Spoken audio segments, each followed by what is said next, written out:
नमस्कार साथियों, मैं राजेंद्र वर्मा स्वागत करता हूं आपका माई एनिमोन स्टडी चैनल। जैसा कि साथियों अपन लोग 12वीं क्लास के रसायन विज्ञान के बारे में चर्चा कर रहे हैं। सेकंड चैप्टर अपना चल रहा है।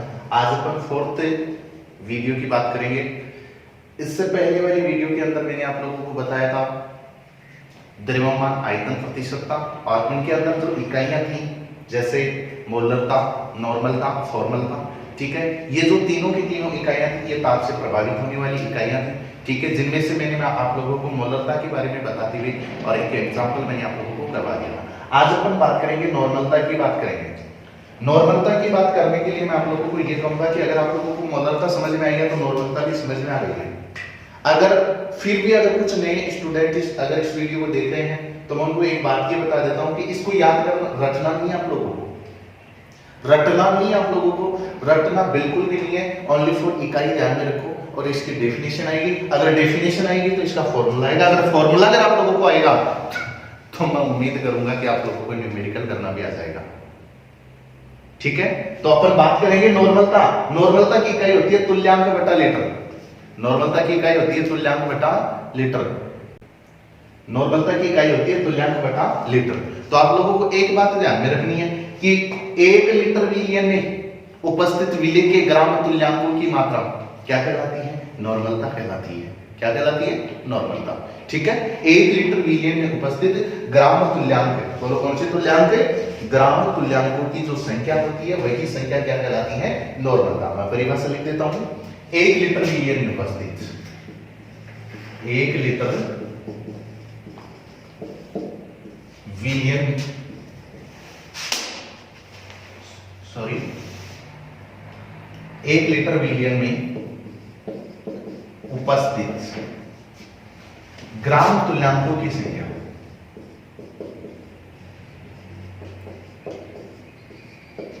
ग्राम तुल्यांकों की संख्या क्या कहलाती है? नॉर्मलता। नॉर्मलता कहलाती है। ठीक है, तो यहां पर नॉर्मलता को n से दर्शाते हैं। किससे दर्शाते हैं? n से। ठीक है, तो नॉर्मलता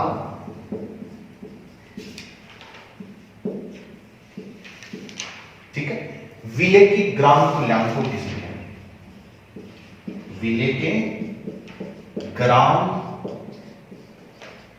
तुल्यांकों की संख्या बटा क्या आ जाएगा?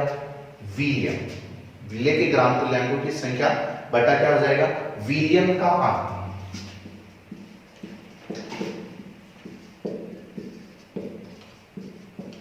ये विलियन का आयतन किसमें होगा?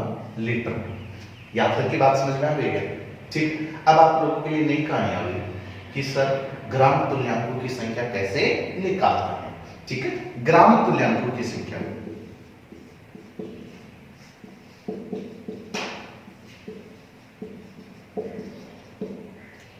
विलेय के ग्राम तुल्यांकों की संख्या, विलेय के ग्राम तुल्यांकों की संख्या। तो इसमें क्या होगा? विलेय का ग्राम तुल्यांक क्या निकल कर आएगा?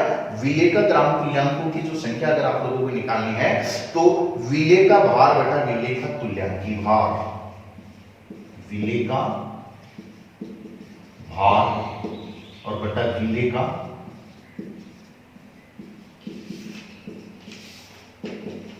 तुल्यांकी भार। आप लोग निकाल रहे थे, मोलों की संख्या निकाल रहे थे, है ना? मोलों की संख्या निकाल रहे थे। मोलों की संख्या क्या निकाल रहे थे? विलेय का भार बटा अणुभार। तो यहां पर विलेय का भार बटा तुल्यांकी भार का भाग दे दोगे तो तुल्यांकी ग्राम में तुल्यांकों की संख्या निकल कर आ जाएगी। ठीक है, अब आप लोगों को यह समझ में आ गया कि तुल्यांकी भार कैसे निकलेगा? तुल्यांकी भार, तुल्यांकी भार। ठीक है, तो तुल्यांकी भार निकालने के लिए आपको एक ध्यान में रखना है कि अणुभार में संयोजकता का भाग दे दो, अणुभार, और इसमें किसका भाग दे दो? संयोजकता। ठीक है। अगर मान लो अनुपात में संयोजकता का भाग दे देते हो ना तो ग्राम तुल्यांक की बाहर निकल जाता है। अगर मान लो ग्राम तुल्यांक की बाहर आप लोगों का निकल गया तो इसका मतलब उसके विलेय के बाहर में भाग दे दोगे तो ग्राम में विलेय का ग्राम में तुल्यांकों की संख्या आ जाएगी। अगर ग्राम में तुल्यांकों की संख्या आ जाएगी तो उस संख्या में विलयन का आयतन का भाग दे दोगे तो इसका मतलब आप लोगों की क्या निकल कर आ जाएगी, नॉर्मलता निकल कर आ जाएगी। क्या निकल कर आ जाएगी, नॉर्मलता निकल कर आ जाएगी। यहां तक की बात समझ में आ गई है, ठीक है। यहां तक की बात समझ में आ गई तो मैं इस फॉर्मूले को थोड़ा सा चेंज कर देता हूं। चेंज करने के लिए मैं आप लोगों को ये कह सकता हूं कि अगर मान लो ये आयतन लीटर में ना देकर के इसमें दिया हुआ हो, एमएल में दिया हो तो उसमें 1000 का भाग दे देंगे, 1000 का भाग देंगे तो ऊपर 1000 हो जाएगा। तो मैं क्या लिख सकता हूं, नॉर्मलता n बराबर विलेय के ग्राम तुल्यांकों की संख्या है ना, विलेय के ग्राम तुल्यांकों की संख्या, विलेय के ग्राम तुल्यांकों की संख्या बटा विलयन का आयतन, विलयन का आयतन, ठीक है। ये विलयन का आयतन किसमें हो, ml में, ठीक है। तो ऊपर किससे मल्टीप्लाई कर दोगे, 1000 से मल्टीप्लाई कर दोगे। ये तक यहां तक की बात समझ में आ गई है। तो ये आप लोगों के सामने किसका फॉर्मूला हो गया, नॉर्मलता का फॉर्मूला हो गया, ठीक है। आप लोग फिर से देख लेना किसकी बात कर रहे हैं अपन, नॉर्मलता की। नॉर्मलता की इकाई क्या होती है, तुल्यांक पर लीटर होती है, बस इतना सा ध्यान में रखना है। यानी कि नीचे विलियन है और ऊपर क्या है, विलेय। तो 1 लीटर विलियन में उपस्थित, 1 लीटर विलियन में उपस्थित ग्राम तुल्यांकों की संख्या ही क्या कहलाती है, नॉर्मलता कहलाती है। 1 लीटर विलियन में उपस्थित ग्राम तुल्यांकों की संख्या क्या कहलाती है, नॉर्मलता कहलाती है। इसका मतलब नॉर्मलता बराबर विलेय के ग्राम तुल्यांकों की संख्या बटा किसका आयतन हो गया है, विलियन का आयतन। लीटर में होता है तो डायरेक्ट इतना सा ध्यान में रखना। अब आपको टेंशन हो गई कि सर हम ग्राम तुल्यांकों की संख्या कैसे निकालें। ग्राम तुल्यांकों की संख्या निकालने के लिए आपको ध्यान में किसके, विलेय के निकालना चाहते हो तो विलेय के बाहर में अगर विलेय का ग्राम तुल्यांक का तुल्यांक के बाहर का भाग दे दो। सर ये तुल्यांक के बाहर होता क्या है, तुल्यांक के बाहर निकालने के इसका मतलब जो विलेय होता है, ठीक है, उस विलेय में जो अनुभार होता है उस अनुभार में किसका भाग लेना है, संयोजकता का भाग लेना है। जैसे फॉर एग्जांपल की मैं बात कर लेता हूं कि मेरे पास में NaCl है, कौन सा Cl है, NaCl है, या फिर मेरे पास में NaOH है, कौन सा OH है, NaOH है। जैसे NaOH की अगर मैं बात कर लेता हूं, ठीक है, NaOH की अगर मैं बात कर लेता हूं तो इसका जो अनुभार होता है वो अनुभार कितना होता है, 40 होता है। लेकिन अगर मैं इसके संयोजकता की बात करूं तो संयोजकता देखो Na+ है और OH माइनस, इसका मतलब इसको आयनों में डिवाइड कर लो और आयनों में डिवाइड करके धन आयनों की बात करोगे, ठीक है, किसकी बात करोगे, धन आयनों की, तो वही उसकी क्या कहलाती है, संयोजकता कहलाती है। इतनी बात समझ में आ गई क्या, ठीक है। तो अनुभार में अगर संयोजकता का भाग दे दोगे तो आपके पास में क्या निकल कर आ जाएगा, तुल्यांक की बाहर निकल कर आ जाएगा। तो ये अपने पास में क्या था, नॉर्मलता थी। क्या थी अपने पास में, नॉर्मलता थी, ठीक है। इतनी बात समझ में आ गई क्या, ठीक है। इतनी बात अगर आप लोगों को समझ में आ गई तो इसको नोट कर लेना, ठीक है। इसके बाद में मैं इसके क्वेश्चंस डालूंगा डिस्क्रिप्शन के अंदर, ठीक है। उन क्वेश्चनों को आप सॉल्व करना। अगर मान लो अगर कहीं पर भी आप लोगों को कोई क्वेश्चन नहीं हो पाता है ना तो आप मेरे को कमेंट जरूर कीजिएगा ताकि मैं आप लोगों की हेल्प कर सकूं और उनके लिए मैं अलग से कोई वीडियो भी लेकर आ सकता हूं, ठीक है। अब अपन बात करेंगे तीसरी इकाई की चर्चा करेंगे। तीसरी इकाई की चर्चा करते वक्त अपन बात करेंगे वॉल्यूम बाय वॉल्यूम परसेंटेज की चर्चा करेंगे। वॉल्यूम बाय वॉल्यूम परसेंटेज, अपन लोगों ने सांद्रता की 2 इकाइयां थी, weight by weight percentage, weight by volume percentage, ठीक है। इन दोनों के बारे में अपन लोगों ने पढ़ लिया है। इनके अंदर जो उप इकाइयां थी उनके बारे में भी अपन लोगों ने पढ़ लिया है। हम लोगों ने ये जान लिया कि कौन सी इकाई ताप से प्रभावित होती है और कौन सी इकाई ताप से प्रभावित नहीं होती है। इन सभी चीजों के बारे में अपन लोगों ने जानकारी ले लिया है ना। अब अपन बात करेंगे वॉल्यूम बाय वॉल्यूम परसेंटेज की बातें करेंगे, ठीक है। वॉल्यूम बाय वॉल्यूम, आयतन आयतन प्रतिशतता, आयतन आयतन प्रतिशतता, आयतन आयतन प्रतिशतता की अपन चर्चा करेंगे। वॉल्यूम बाय वॉल्यूम परसेंटेज की चर्चा करेंगे, ठीक है। वॉल्यूम बाय वॉल्यूम परसेंटेज की अगर अपन लोग चर्चा करेंगे तो अपन ये कह सकते हैं कि 100 ml विलियन के अंदर, कितने ml विलियन के अंदर, 100 ml विलियन के अंदर उपस्थित विलेय की मात्रा, बोलो किसकी मात्रा, विलेय की ml के अंदर मात्रा क्या कहलाती है, उस विलेय की आयतन आयतन प्रतिशतता। यानी कि 100 ml विलियन में 100 100 ml विलियन में उपस्थित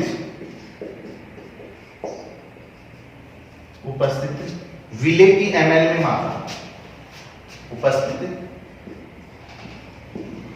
विले की ml में मात्रा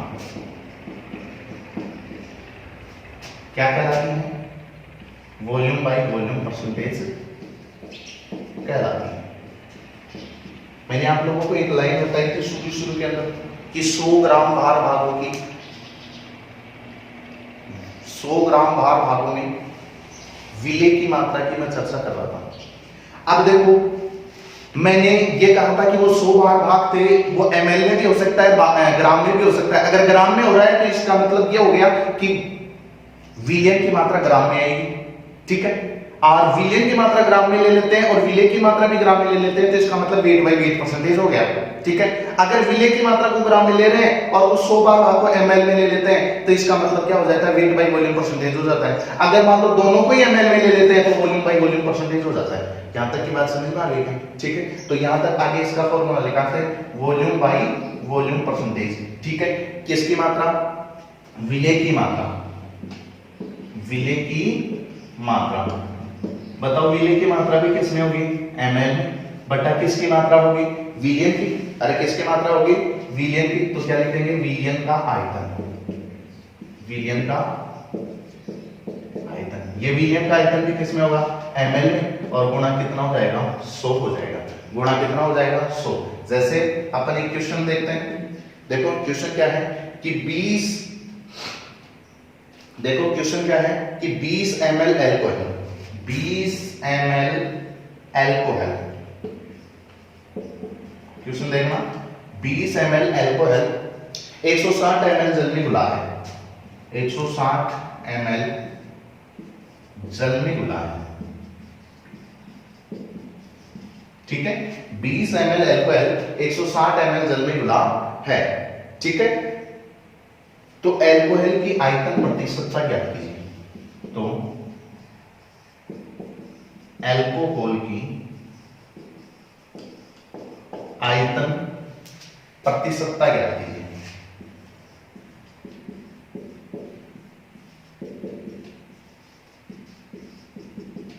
ठीक है, ये आप लोगों से पूछा है कि भाई 20 ml एल्कोहल है, वो 160 ml जल में घुला हुआ है, तो एल्कोहल के आयतन प्रतिशतता ज्ञात करनी है। अब देखो आप लोग एक बात ध्यान में रखना है, मैंने आप लोगों को जब फर्स्ट लेक्चर का जो वीडियो मैंने आप लोगों को बताया था, उसमें मैंने आप लोगों को विलियन के बारे में बताया था। उस समय ये कहा था कि विलियन होता है वो दो घटकों से मिलकर बना होता है, सॉल्यूट और सॉल्वेंट से। मैंने ये कहा था जिसकी लेस अमाउंट होती है वो सॉल्यूट होता है, जिसका मोर अमाउंट होता है वो क्या होता है? सॉल्वेंट होता है। ये चर्चा मैंने आप लोगों से की थी, ठीक है। तो यहाँ पर देखो लेस अमाउंट क्या है?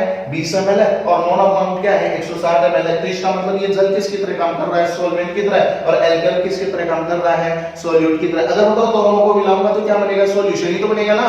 अरे क्या बनेगा? सॉल्यूशन। तो मैं क्या कह सकता हूं? दिया गया है, दिया गया है कि, क्या कह सकता हूं? दिया गया है। बोलो क्या दिया गया है? विले। बताओ विले कितना? 20 ml, ठीक है। विलायक, विलायक बताओ विलायक कितना दे रखा है? 160 ml। तो विलियन कितना हो जाएगा? विलियन कितना हो जाएगा? 20 प्लस 160 बराबर कितना हो गया? 180 ml हो गया। यहां तक की बात समझ में आ गई क्या?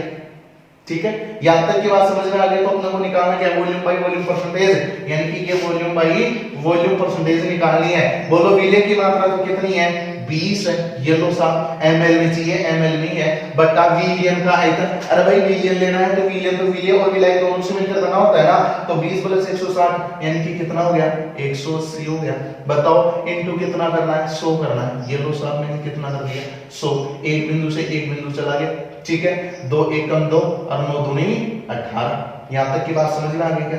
अपने पास में कितने बच गए? 100 में किसका भाग दे दो? 9 का भाग दे दो। जो वैल्यू अपने पास में आती है वो वैल्यू किसकी आती है?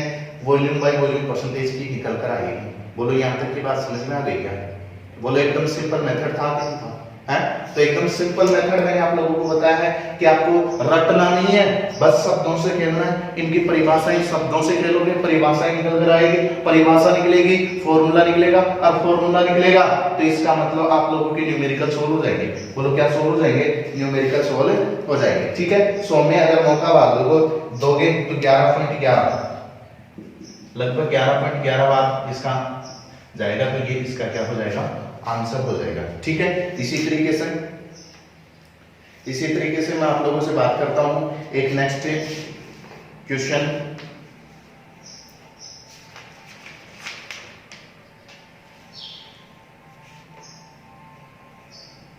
हाँ, मैं आप लोगों को क्वेश्चन दे देता हूं। इस वीडियो के अंदर एक दो क्वेश्चन देता हूं, इन क्वेश्चनों को आप सोल्व करोगे, और सोल्व करने के बाद में अगर किसी प्रकार का डाउट होता है तो आप मेरे से क्लियर जरूर करोगे, क्योंकि यहां से बोर्ड एग्जाम के लिए वेरी इंपॉर्टेंट टॉपिक है। एक नंबर का numerical type, general numerical type question आप लोगों से पूछा जा सकता है। ठीक है, छोटा क्वेश्चन आप लोगों से यहां से पूछा जा सकता है, तो इस बात का विशेष ध्यान में रखें। कंपटीशन एग्जाम के लिए भी ये टॉपिक्स बहुत ही जरूरी है, तो इस बात का भी विशेष ध्यान में रखें।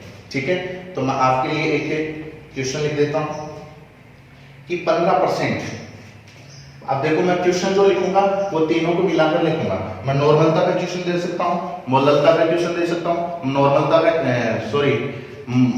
मोललता, नॉर्मलता, ठीक है, और आपके मोलबिन, ठीक है, और आपका द्रव्यमान आयतन प्रतिशतता, आयतन प्रतिशतता, और द्रव्यमान प्रतिशतता, इन सभी इकाइयों के एक साथ में एक दो क्वेश्चन जो वेरी इंपॉर्टेंट मुझे लग रहे हैं वो मैं आप लोगों को बता रहा हूं। सबसे पहला क्वेश्चन लिखो। पहला क्वेश्चन आपका 15% वेट बाई वॉल्यूम, ऑक्जेलिक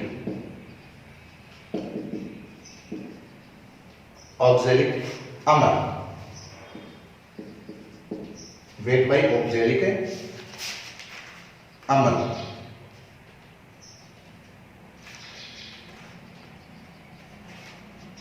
हाँ, ऑक्जेलिक अमल के 1.5 लीटर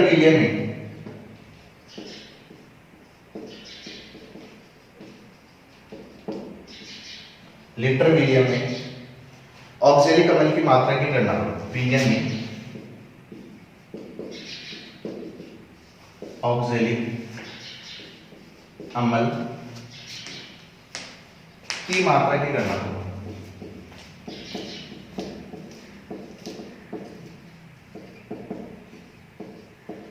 ठीक है, सेकंड क्वेश्चन,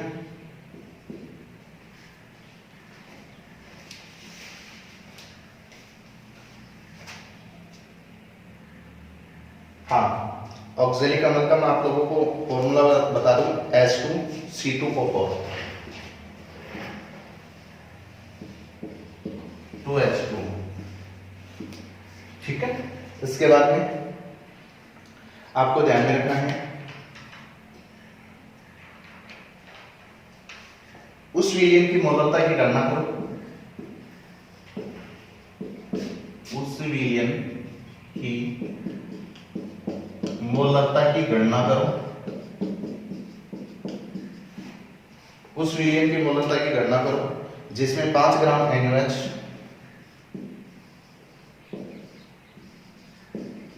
450 ml विलियन में घुला हुआ है। ml विलियन में घुला हुआ है। ठीक है, थर्ड क्वेश्चन,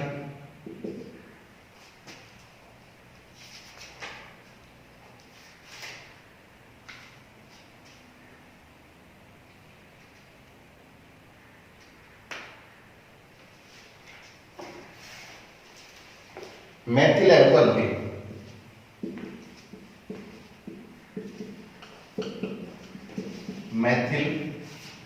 एल्कोहल के 20% वेट विलियन में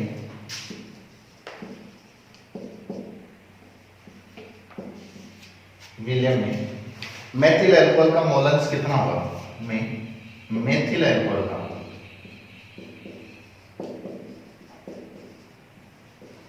मोलेंस कितना होगा, मोलेंस या मोल में कितना होगा, ठीक है। और इन चीजों को आप ध्यान में रखोगे, ठीक है। तो ये 3 क्वेश्चन मैं होमवर्क के लिए देता हूं। और जो कंपटीशन एग्जाम में क्वेश्चंस बनते हैं ऑब्जेक्टिव वाइज, उन क्वेश्चनों को मैं हमारे क्विज पैनल पर जाकर आप देखोगे। हमारी वेबसाइट है www.myanimon.com, उसको ओपन करोगे। ओपन करने पर आपको क्विज पैनल मिलेगा। उस क्विज पैनल में मैं यहाँ से 20 क्वेश्चनों की क्विज डालूंगा, जो आप लोगों के लिए यहाँ से इस टॉपिक से, जैसे आईसीआर हुआ, जेट हुआ, ठीक है, इतनी ये जो कंपटीशन का एग्जाम है उनमें ऑब्जेक्टिव वाइज क्वेश्चंस मिलते हैं, वो आपको वहां देखने के लिए मिलेगा। आई होप ये वीडियो आपको अच्छा लगा होगा। इसको अपने दोस्तों के साथ शेयर कीजिएगा, लाइक कीजिएगा। और किसी प्रकार का कोई क्वेश्चंस अगर आप लोगों से नहीं सोल्व हो पा रहा है तो कमेंट बॉक्स में जरूर नोट कीजिएगा, कमेंट कीजिएगा, ताकि हम आप लोगों की पूरी सहायता कर सकें। That's all. अब अपन बात करेंगे नेक्स्ट टॉपिक, सॉल्युबिलिटी की चर्चा करेंगे, विलेयता की चर्चा करेंगे। ये विलेयता होती क्या है इसके बारे में अपन लोग जानते हैं, ठीक है। और विलेयता की जो इकाई होती है उस इकाई को अपन लोग कैसे या कैसे मापा जाता है उनकी अपन लोग चर्चा करेंगे। सॉल्युबिलिटी, विलेयता।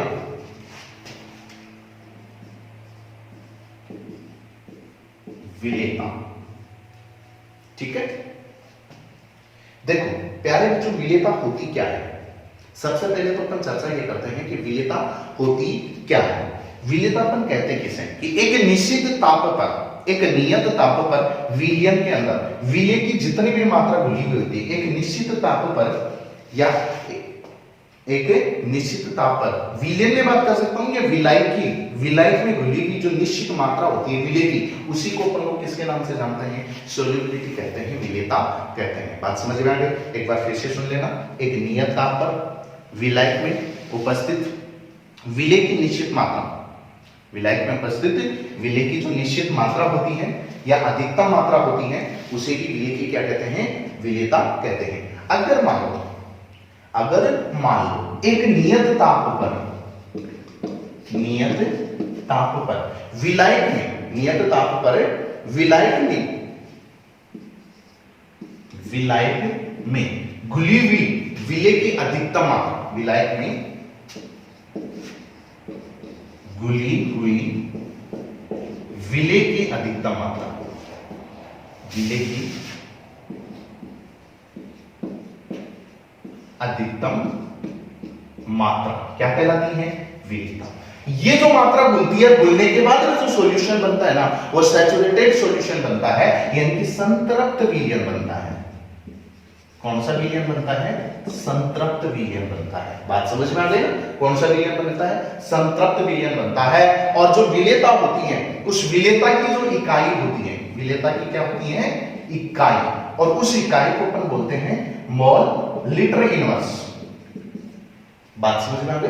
यानी कि या ऐसे कह सकता हूं मोल पर लीटर, ठीक है। तो प्यारे बच्चों, विलेयता हो गई क्या, एक निश्चित ताप पर विलायक में घुली हुई विलेय की जो अधिकतम मात्रा होती है उसी को विलेयता कहलाते हैं। और ये कौन से विलयन का फॉर्मेशन करता है, संतृप्त सैचुरेटेड सॉल्यूशन अपने पास में फॉर्मेशन हो रहा है। और इसकी जो इकाई होती है वो इकाई मोल लीटर इनवर्स या मोल पर लीटर होता है। यहां तक की बात क्लियर? नेक्स्ट, ये इकाई आप लोगों को ध्यान में रखनी है, ठीक है। इकाइयां आप लोगों को ध्यान में रखनी है। अब बात करेंगे ठोसों की दरों में, ठोसों की दरों में विलेयता, ठोसों की किसमें विलेयता, दरों के अंदर विलेयता। ठीक है। अब देखो ठोसों की द्रव्य के अंदर विलेयता की अपन चर्चा करेंगे। सबसे पहले तो प्यारे बच्चों मैं आप लोगों को यह बता दूं कि यहां पर जो ठोस था, ठीक है, और यहां पर एक क्या है, द्रव्य है। एक तो द्रव्य है, एक अपने पास में क्या है, ठोस है। तो ठोसों की द्रव्य में विलेयता, यानी कि ठोसों को किस में मिला रहे हैं, द्रव्य में मिला रहे हैं, तो ये किसकी तरह, विलायक की तरह काम करेगा, और ये किसकी तरह काम करेगा, विलेय की तरह काम करेगा। फर्स्ट कंडीशन, ठीक है। सेकंड कंडीशन में अपन क्या कह सकते हैं कि नियत ताप पर 100 ml विलायक में घुली हुई विलेय पदार्थ की अधिक ताप मात्रा, नियत ताप पर 100 ml, कितने ml में, 100 ml विलायक में घुली हुई विलेय की जो विलेय पदार्थ की जो अधिकतम मात्रा होती है उसकी क्या कहलाती है, ठोस में विलेयता कहलाती है, ठीक है। यानी कि कोई 100 ml विलायक है, 100 ml क्या है, विलायक है, और इस 100 ml विलायक के अंदर विलेय की जितनी मात्रा आती है, विलेय की अधिकतम मात्रा, विलेय की कौन सी मात्रा, अधिकतम मात्रा, बात समझ में आ गई ना।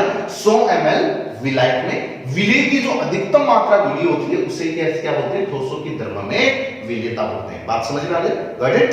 अब अपन बात करते हैं नेक्स्ट, प्रभावित करने वाले कारकों की चर्चा करते हैं। प्रभावित करने वाले किसकी चर्चा करते हैं अपन, कारकों की, ठीक है। ठोसों की विलेयता को प्रभावित करने वाले कारक, ठोसों की विलेयता को प्रभावित करने वाले कारक, करने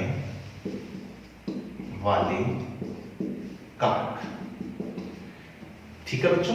ठोसों की विलेयता को प्रभावित करने वाले कारक, यानी कि इनकी सोल्यूबिलिटी जो होती है उसको कौन कौन से जो कारक होते हैं जो प्रभावित कर सकते हैं, ठीक है। इनमें अपन मुख्य 3 बातें करेंगे। एक सबसे पहली जो बात होती है विलेय व विलायक की प्रकृति, विलेय व विलायक की प्रकृति। सबसे पहले एक बात तो आपको ये ध्यान में रखनी होती है कि ठोसों की विलेयता को प्रभावित करने वाला जो फर्स्ट कारक होता है वो सोल्यूट एंड सॉल्वेंट की नेचर पर डिपेंड करता है। इसमें आपको यही बात ध्यान में रखना है कि समान समान को घोलता है, समान समान को घोलता है, इस बात को ध्यान में रखना है। समान समान को क्या करता है, घोलता है, इस बात को आपको ध्यान में रखना है। किसमें, विलेय व विलायक की प्रकृति में समान समान को, जैसे पोलर पोलर को बोलेगा और नॉन पोलर नॉन पोलर को, समान समान यानी कि ध्रुवीय ध्रुवीय को बोलेगा, ठीक है, ध्रुवीय ध्रुवीय को बोलेगा, और अध्रुवीय किसको बोलेगा, अध्रुवीय को बोलेगा, ठीक है। जैसे मैं NaCl में KCl की चर्चा कर सकता हूं, किसकी चर्चा कर सकता हूं, KCl की, और जैसे नेफ्थलीन में बेंजीन की चर्चा कर सकता हूं, किसकी चर्चा कर सकता हूं, बेंजीन की चर्चा कर सकता हूं। यानी कि नेफ्थलीन बेंजीन, यानी कि ये अध्रुवीय अध्रुवीय को बोल रहा है और ये ध्रुवीय ध्रुवीय का NaCl KCl, यानी कि ध्रुवीय जो होते हैं जो अपने आयनों में डिवाइडेड होते हैं, ठीक है, और जो अपने आयनों में डिवाइडेड नहीं होते उसे क्या बोलते हैं, अध्रुवीय। तो समान समान को घोलने का कार्य कर रहा है, जैसे KCl NaCl KCl में नेफ्थलीन बेंजीन को घोलता है। बात समझ में आ गई। तो पहला कारण आपको एक ही ध्यान में रखना है कि ठोसों की विलेयता को प्रभावित करने वाला जो कारक होता है वह विलेय व विलायक की प्रकृति पर निर्भर करता है। समान समान को घोलता है, ध्रुवीय ध्रुवीय को घोलेगा, अध्रुवीय अध्रुवीय को घोलेगा। फर्स्ट कंडीशन, ठीक है। सेकंड कंडीशन अपन बात करते हैं। सेकंड कंडीशन अपन बात करते हैं किसकी, ताप की। किसकी चर्चा करेंगे, ताप की चर्चा करेंगे, ठीक है।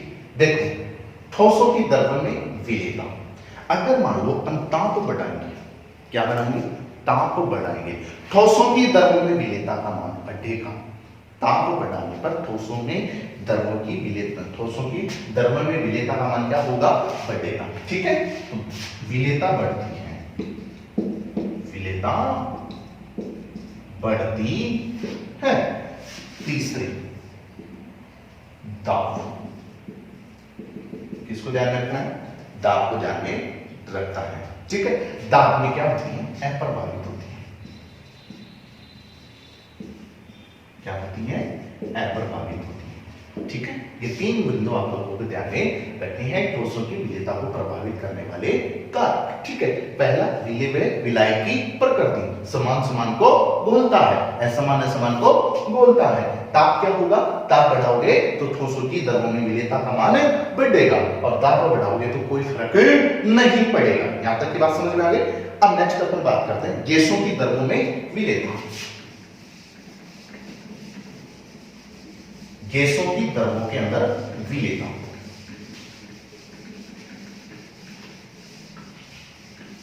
प्यारे बच्चों, इनकी ये थ्योरेटिकल भाग है तो इसको थोड़ा सा ध्यान भी देना है। गैसों की द्रव्यों में विलेयता, ठीक है, गैसों की किसमें विलेयता की बात करेंगे अपन, द्रव्यों में विलेयता की बात करेंगे। ठीक है, यहां पर गैस किसकी तरह काम करेगा, विलेय की तरह, और द्रव्य किसकी तरह काम करेगा, विलायक की तरह। बात समझ में आ गई, यानी कि गैस कम मात्रा में होगी और द्रव्य ज्यादा मात्रा में होगी और इन दोनों को मिलाने का कार्य करेंगे, फर्स्ट कंडीशन। ठीक है, और इसको अगर मिलाएंगे तो इसको किसके द्वारा प्रदर्शित करेंगे, अवशोषण गुणांक। किसके द्वारा, अवशोषण गुणांक, अवशोषण गुणांक। बात समझ में आ गई, मैं क्या समझा रहा हूं आप लोगों को, गैसों की किसमें विलेयता, द्रव्यों में विलेयता। क्या कह रहा हूं कि गैस किसके रूप में है, विलेय के रूप में, द्रव्य किसके रूप में है, विलायक के रूप में। अब इन दोनों की विलेयता किसके द्वारा समझाई जाती है, अवशोषण गुणांक के द्वारा समझाई जाती है। ठीक है,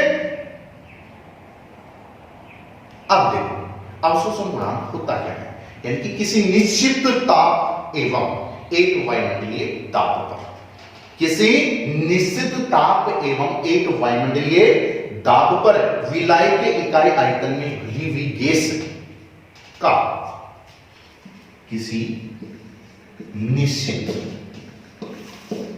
ताप व एक वायुमंडलीय दाब,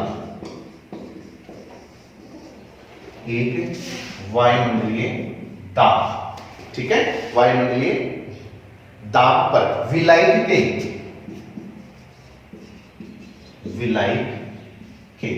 एक निश्चित विलायक के इकाई, सॉरी, निश्चित में इकाई आयतन, विलायक के इकाई आयतन में घुली हुई, इकाई आयतन में घुली हुई, इकाई आयतन में घुली हुई गैस का सामान्य दाब, गैस का सामान्य दाब व ताप पर निकाला गया आयतन, काला गया आयतन को ही अवशोषण गुणांक कहते हैं।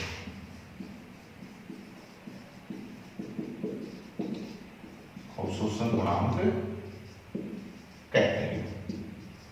Got it?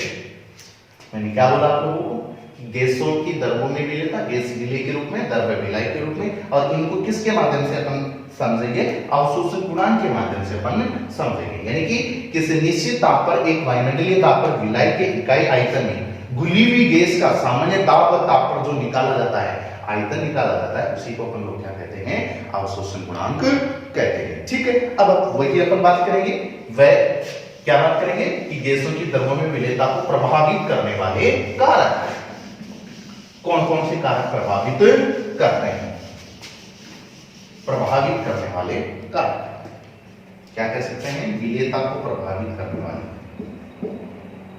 या ऐसे कह सकते हैं गैसों की द्रव्यों में विलेयता को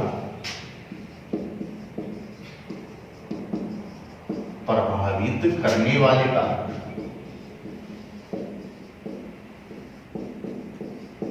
ठीक है, विलेयता को प्रभावित करने वाले कारक। ठीक है, तो अपन क्या बोलेंगे, वही कंडीशन आ जाएगी पहली, विलेय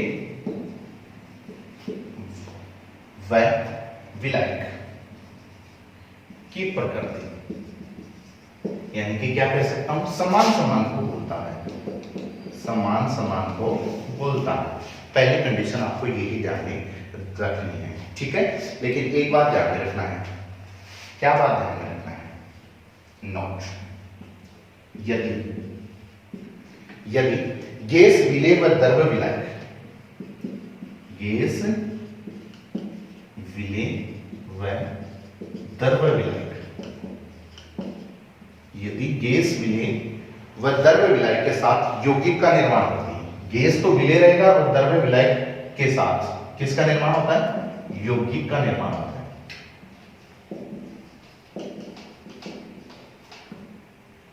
यौगिक का निर्माण होता है, ठीक है। तो गैस की विलेयता बढ़ जाती है।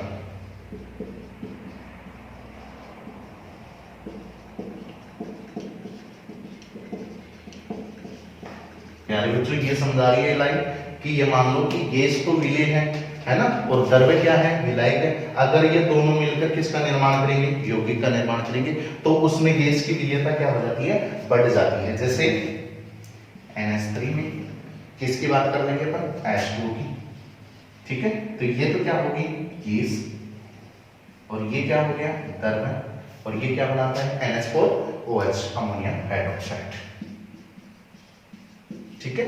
तो इसमें जो गैस की विलेयता है वो विलेयता क्या हो जाएगी, बढ़ जाएगी। तो गैसों की द्रव्यों में विलेयता को प्रभावित करने वाले कारकों में क्या ध्यान में रखना है, समान समान को बोलता है, फर्स्ट कंडीशन, ध्रुवीय ध्रुवीय को, अध्रुवीय ध्रुवीय को, ये ध्यान में रखना है। इसके बाद में ये ध्यान में रखना है, अगर मान लो कि गैस विलेय रहेगा और द्रव्य विलायक रहेगा, दोनों मिलकर जिस यौगिक का निर्माण करेंगे उस यौगिक में गैस की विलेयता बढ़ जाती है, गैस की विलेयता क्या हो जाएगी, बढ़ जाएगी, ठीक है।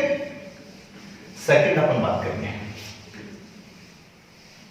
सेकंड अपन बात करेंगे ताप पर, सेकंड अपन बात करेंगे ताप पर, ठीक है। ताप पर क्या बात करेंगे, ताप को बढ़ाएंगे तो गैस की द्रव्यों में विलेयता का मान क्या होती है, घट जाती है, ताप बढ़ाने पर, ठीक है। ताप बढ़ाने पर गैस की द्रव्यों में विलेयता क्या हो जाती होगी, घट जाती है। क्यों, क्योंकि उष्मा मुक्त होती है, क्या मुक्त होती है, उष्मा मुक्त हो जाती है, उष्मा मुक्त हो जाती है।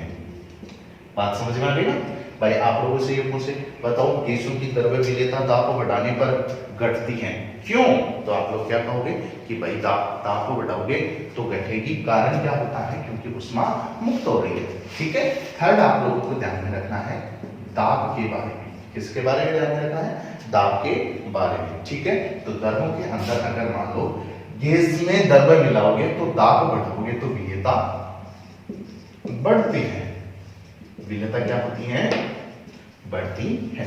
ये तीन कारण आप लोगों को ठोसों की द्रव्य में विलेयता में ध्यान में रखना है, और यही तीन कारण गैसों की द्रव्यों में विलेयता में ध्यान में रखना है। वेरी इंपॉर्टेंट बात आपको ये ध्यान रखनी है कि अगर मान लो गैस विलेय है और द्रव्य विलायक है तो दोनों मिलकर जो यौगिक बना रहे हैं उस यौगिक के अंदर गैस की विलेयता का मान बढ़ता है, ठीक है। सेकंड आपको यह ध्यान में रखना है कि गैसों की द्रव्यों में विलेयता ताप बढ़ाने पर क्या होती है, घटती है। उसका कारण क्या होता है कि उष्मा मुक्त होती है। बात समझ में आ गया ना।